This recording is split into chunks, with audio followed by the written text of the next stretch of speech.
Okay, look, there are a lot of hands going up right at the moment, and we do have an extended period of, I think we'll just blend this into general discussion.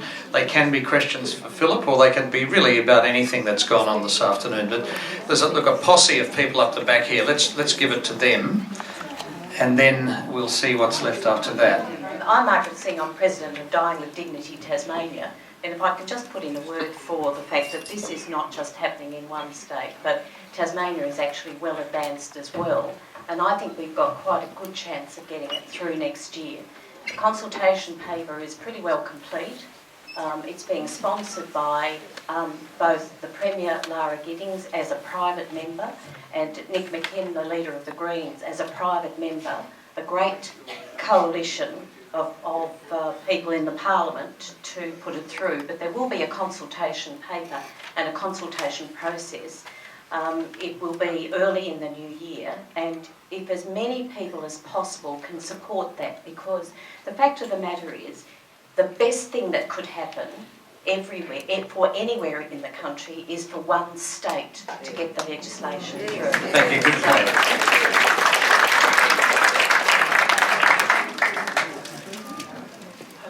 The criteria for euthanasia is lack of suffering. Why do we euthanize the animals and not the human being? Because I'm Greek. Everything that is alive is a human being, it is a living thing. The people are the cleverest living things. So what is the criteria that these politicians use not to allow, if a horse is injured slightly, even slightly, they euthanize it straight away. A dog. So we're not equal to dogs and horses. Any comment on that? It's a point that's often been made in this debate, but if anyone would like to say anything, or next, you just had a go. Gentlemen, there? Okay, yes, go ahead.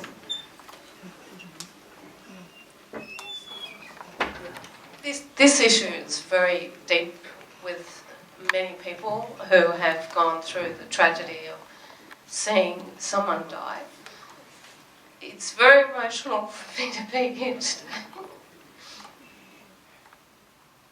It's 20 years since my mother died of MS, and watching that was the most traumatic thing you can go through. But you would know my face 20 years ago if I thought it was about telling my story and crying on national television.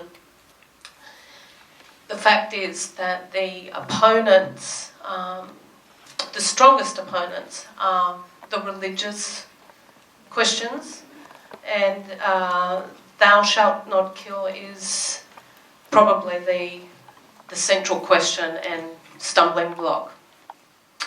And that is why I've spent a great deal of time to try and deal with those central issues. And I believe that there is a way of dealing with that. I have a YouTube site about thou shalt not kill, and I believe a key out of that stumbling block. But I just want to say that listening to Gillian Mears and the other MS Sephra is so emotional for me, because it is such a painful, horrible thing to live with. And I am infuriated that my mother died in 1992 and nothing has changed in this state. And I'm here saying that I'm going to put all my effort to make sure that this bill does get through for the future.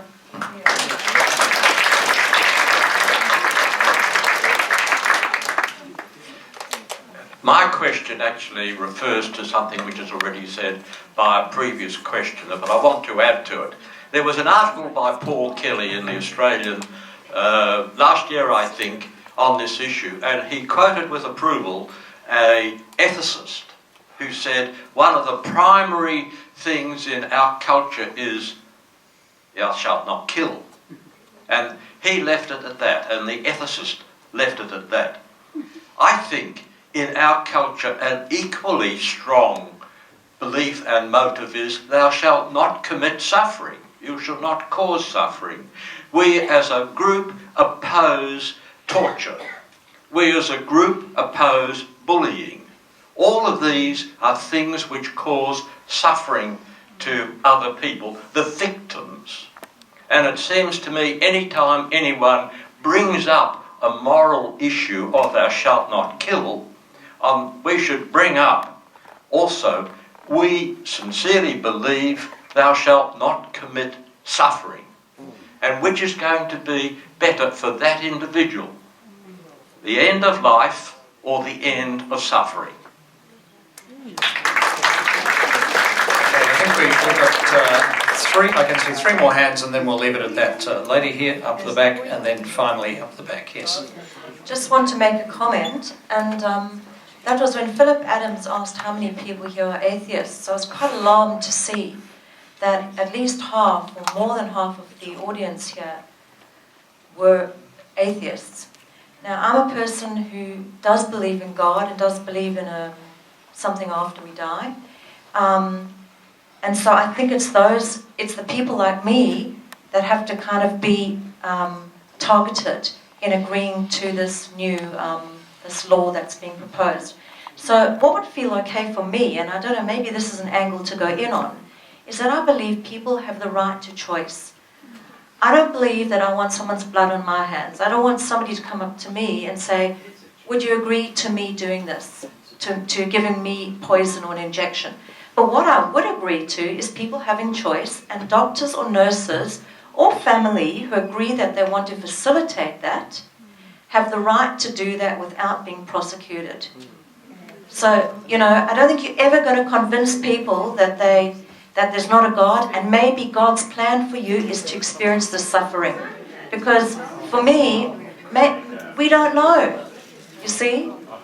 Do you understand what I'm saying? That this is what we're facing out there. Okay, look, that's a good comment. Up the back. Thank you. My name is Oliver Taylor. My husband died 20 years ago of prostate and bone cancer, slowly and painfully. So I'm very dedicated to the cause of going out gracefully. One thing is, with the advance directives, there is no publicity about the fact that the signature of the person writing it has to be witnessed by two people who are not related. So all this hoo-ha about, oh, the family will knock them off, etc., that is not true if the advance directive is correctly done and it is recognised by a hospital. Earlier this year, I was 88, I'm 89 now, I had to go into hospital for a rather invasive investigation of the heart, etc. And amongst the papers that I had to sign for the Mater Hospital, they said, if you have an advance directive, bring it in. I thought, gee, God's little fishes, somebody's recognising it. And I said to the cardiologist later how surprised I was. And he just sort of, well, you know, it's just one of those natural things that the patient should be doing, and the doctors recognise it. But apparently it just isn't official. But it does exist. Okay, look, I'm terribly sorry to pull you up, but I have just been told by the organisers that we are a bit over time.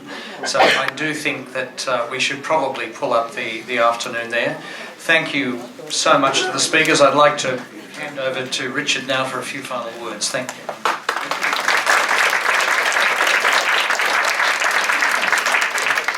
Thank you, Simon. I've only got two more things to say. One is thank you again for coming and keep up the good fight. And the second thing is to make a small presentation to our speakers in gratitude for their time and appearance today. I'm sure we all agree they've been very moving and inspirational, in fact. We have a bag for Gillian, a larger bag.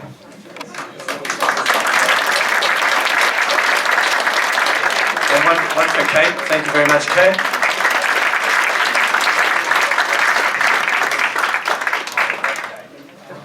You probably guessed from the shape of the bags, or most of them, what they are. And Gillian's is different. And thanks to Professor Ken Hillman.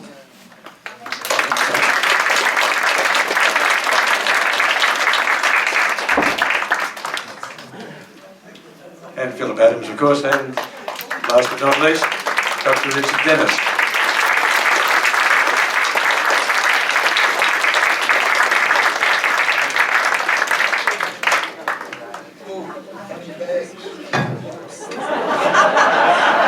That's given it away, hasn't it? Yeah. It's a very large bottle. And last little presentation for our MC, Simon. Thank you all for coming. See you next year, if not before.